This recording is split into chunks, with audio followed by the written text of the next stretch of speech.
Today I'll be showing you how to make a fancy pillowcase using the tube method. I call it fancy because it has a piece of piping trim roughly 4 inches from the opening and it just looks fancier. For this project you'll need 3 different fabrics, thread, straight pins, a fresh bobbin, scissors or a rotary blade, measuring implements, a steam iron, and of course a sewing machine. If you happen to have bolts of fabric at home, you can cut your own pieces. Otherwise, you can ask for a 27-inch, a 9-inch, and a 2-inch piece of no less than 44-inch wide fabric from your local fabric store. To make sure you get straight edges, I recommend you ask for each piece to be an inch larger than what you need. That way you can make the edges straight when you get back to your workspace. Now, while making your edges straight, you can go ahead and cut the selvage too. The selvage is the part that helps the fabric not to fray when it's still in its raw form.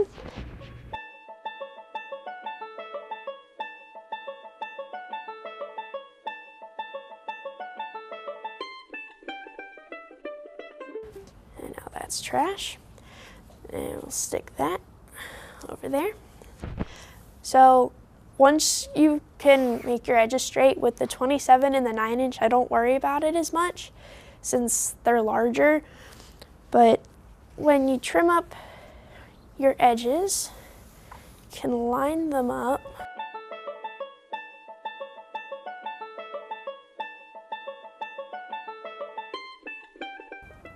I got 3 pieces that I thought corresponded pretty well together, and this piece is a muslin, so it's a bit longer than the 44 inches that I would recommend that you get, because if you get anything smaller than 44 inches, your pillow won't fit. Here we go.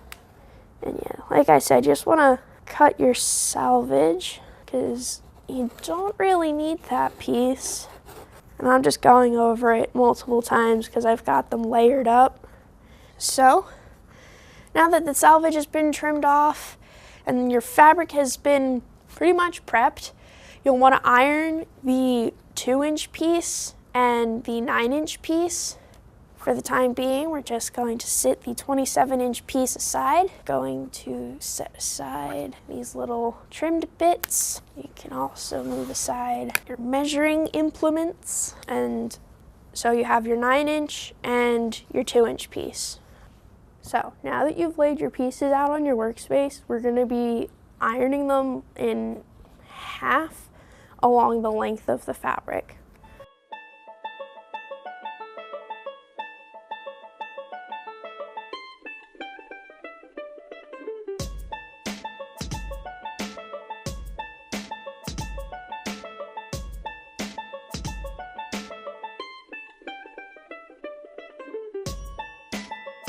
Making a pillowcase is already pretty easy, but using this tube method that I'm about to show you utilizes a French seam to enclose all of the stitches and give your final product a little bit more of a professional finish.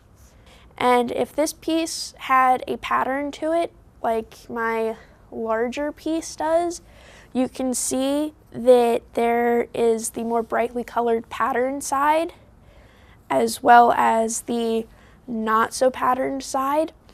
So what we want to do, like I said, if this 9-inch piece had a pattern, we would want the pattern to be face up. But since it's not patterned, you just want to lay it so that the crease is pointing upwards. And then you're going to take your 27-inch piece, open that up, and lay that on top, making sure your edges line up pretty well. And with the 2-inch piece, the fold will be like pointed towards you so that the open edges of all the fabrics are lined up together. Once you've got all of your fabrics laid out on top of one another, you're going to want to take this other edge of the 27-inch piece and start rolling it towards the top.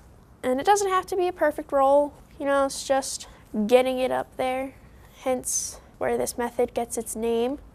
Making sure you keep your fabrics as well lined up as you can. You're going to want to stop rolling once you can see a decent portion of the 9-inch piece. You want to stop when you get to the 2-inch piece. And then you're going to take your 9-inch piece. Now that it's been exposed, you're going to fold it over. Take the straight pins that you have.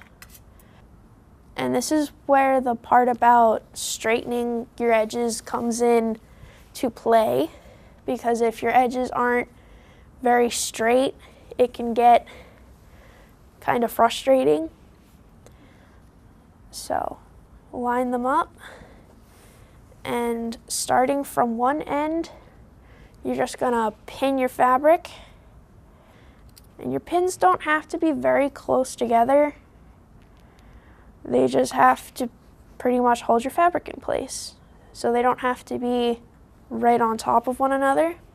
And you're just gonna work your way down, starting from one end, making sure your edges are lined up as best you can.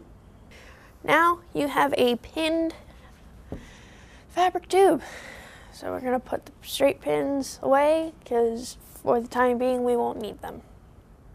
Now that you have your tube pinned with all of your pins facing the same direction so that all of the heads, and the pointy parts are all facing the same way, gonna scoot this aside for a second so that we can scoot our sewing machine over, moving some bits out of the way.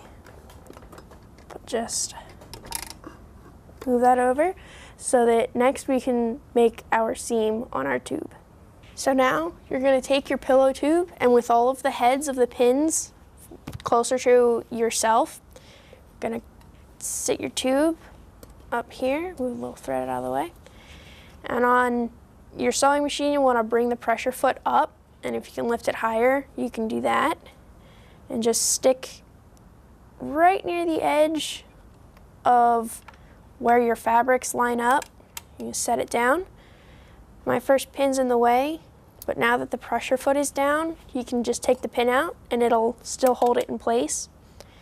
You can just go ahead and start sewing. You're just going to want to seal in your seam when you start it so that it doesn't start unraveling in itself. And by sealing the seam is just as simple as going over where you first start sewing. So here we go.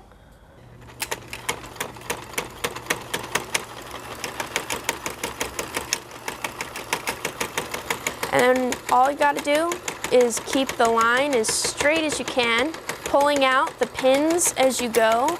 This is why it's helpful to have the heads of the pins facing the same direction as well as facing yourself, because then it makes it easier to pull them out as you go along. As you get to the end, you're also going to want to make sure that you seal your seam, and that's the same as when we started. Just going and then going back over the stitch. And voila! Now that you've sewn your seam, you're just going to want to cut it free. You can cut these threads as short or long as you like. Just make sure you don't cut them too short. Your seams can start undoing themselves. Now, I'm going to move the sewing machine back out of the way because for the moment, we're not going to need it. But now that that's all sewn up, it's time for the magic. We're going to flip this tube right way out. So flipping your tube may be a little bit frustrating, but with practice, you can get it to work pretty nicely. Now, a trick that I've figured out is to, as if you're folding a pair of socks, flip the outside as you're going to pull the very most inner part of what you've rolled up out, and just keep going like that. And once you get it to a point, it'll just pull real easy, and you just keep pulling it, and there we go. See, so now all of your seams are in here where they're not going to be seen. You open it up, just like that. Not too bad. All that's left now is to make 2 more seams, or one if you just round the corner of the pillow instead of stopping and starting. So what you're gonna do is take this newly opened pillow and flip it right over on itself so that the pattern sides are facing in on each other, just right in half. And just like before, you're gonna wanna make sure that your edges are lined up pretty nicely. When you open up this fold here, you wanna try and make the wide part and the trim part line up so that when they get sewn together, it looks like a more continuous seam as opposed to one that stops and starts. So once you have them lined up pretty nicely, I take a pin and I just go right through to hold it in place. And then you can go along the rest of these open edges and just pin along like you have before. Nice and simple.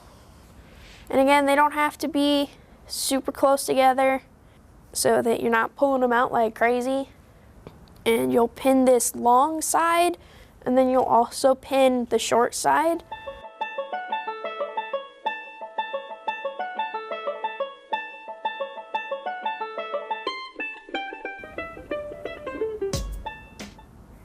Now I was gonna set the pins aside, flip this back over. So up next, just gotta sew again. Sewing machine back over. So just like before, I'm gonna lift the pressure foot up a little bit higher to get my fabric in place. Put the foot down, and now just like before, going to want to seal your seam once you start it.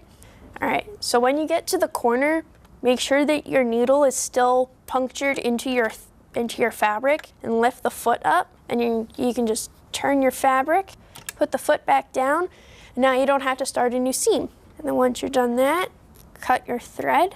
Again, you can cut it as long as you want. Just make sure you don't cut it too short so that the seam comes apart. Now, done with our sewing machine and our straight pins. So go ahead and set them aside. Now, you have your sewn pillowcase.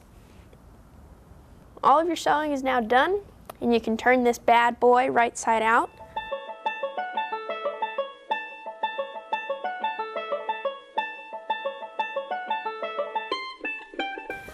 And just like that, you're done. See? Doesn't take too long, and especially once you get the hang of it, it takes even less time. And by lining up these three fabrics on this other seam, it looks a lot nicer because they match up. And this method can also be used for other sized pillowcases for a bed, or other sized pillows for a bed. This one is for a standard size pillow, and we're gonna fold this up a little bit. And this pattern can be used for other pillows. The only part that changes is how much fabric you'll need for the largest section. So I went ahead and I made 2 more pillowcases, one in a queen, which is slightly bigger than standard but slightly smaller than king, as well as a king, which is the largest pillow. For the queen-sized pillow, for the largest section, you would need to have 31 inches of fabric. For a king-sized, you would need to have 37 inches of fabric. And then you go through the exact same process and you can make a pillowcase. There we have it.